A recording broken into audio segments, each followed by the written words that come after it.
تازه خبره د احمد شاه مسعود زوی احمد مسعود څنګه طالبانو ته د تسلیمیدو لپاره چمتوالی نیسي.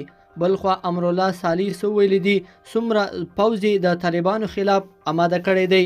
طالبانو بیا څنګه پنجشیر له دریو خواو محاصره کړی دی. نور جزئیات ویډیو کې وګورئ او چینل سبسکرایب کړئ. السلام علیکم لیدونکو، ستړي مشئ.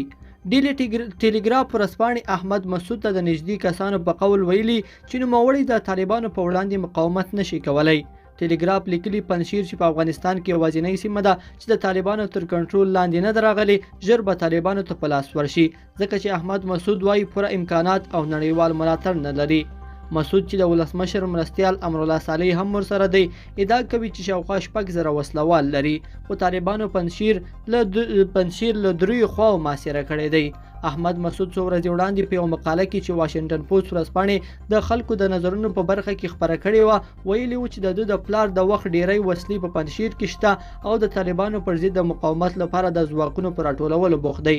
دوی په اروپایي هیوادونو، امریکا او عربي هیوادونو غږ کړی و چې مرسته ورسره وکړي، خو وروسته له دې چې د دوشنبې په ورځ طالبان د پنجشیر خولې ته ورسېدل او د بغلان 3 ولسوالۍ هم بیرته ونیولې، د مسعود یو نږدې کس چې ټیلیګراف ورځپاڼې د نوم نه و ښودلی وویل 32 کلن مسعود د یوې عزتمنې حل لارې په لټه کې دی.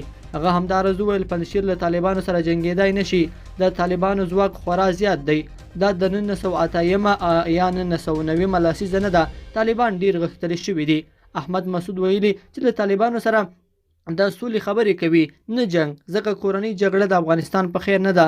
له بلې خوا په سویډن کې خپلواک شناس عبدالسعید فرانس پریس خبري اژانس ته ویلي چې د مسعود مقاومت ته د بریالیتوب چانس نه ویني. لیدونکو په دې هیله چې دا مطلب مو راسره تر پایه پورې لیدلی وي. که مو دا ویډیو خوښه شوه ویډیو لایک کړئ او چینل سبسکرایب کړئ. تر بیا ښه وخت.